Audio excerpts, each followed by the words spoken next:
Hello' guys, morning start হৈ গ'ল আমাৰ ব্লগ হয়। ৰাতিপুৱা ৰ'দৰ ওপৰত আজিৰ পৰা ৰ'দ ল'লে কি হয় নহয়, আৰু চাই থাকক আগৰ ভিডিঅ'টো কি হয় নহয় মই কৈ আছোঁ।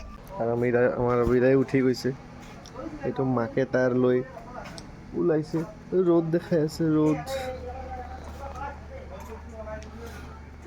এই হাঁহি আছে, আবিৰাই হাঁহি আছে, আবিৰাই হাঁহি আছে। কিবা হৈছে, দিনটো বহুত ভাল আজি। বাকী তাই ৰ'দ লোৱালৈ কাম চলি আছে। ৰাতিপুৱা ৰ'দ খোৱাটো বহুত ভাল থাকে পোৱালি মানুহৰ কাৰণে, দেখাব লাগে। আৰু এটা জেগাত লৈ কিনে থিয় হৈ কিনে দেখাব নালাগে, এনে দেখাব লাগে, ঘূৰি কিনে গোটেই গাটো কভাৰ কৰি কিনে ৰ'দ দেখাব লাগে। এনেকৈ গৰম ভাৱটো খালি পাব লাগে।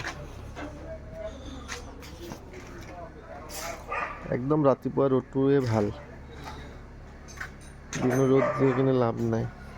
ৰাতিপুৱা ৰ'দটো পাব লাগে, গৰম ভাৱটো পাব লাগে।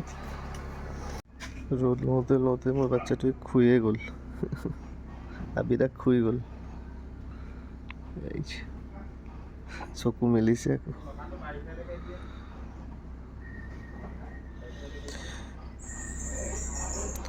আজিকালি সৰু বাচ্চাক ৰ'দ দেখাবই লাগে। ৰ'দ দেখুৱাটো বহুত বেনিফিট আছে ৰ'দ দেখুৱা। এই জণ্ডিছ এইবিলাক নহয়। চ' আপোনালোকে চবেই ৰ'দ দেখাব।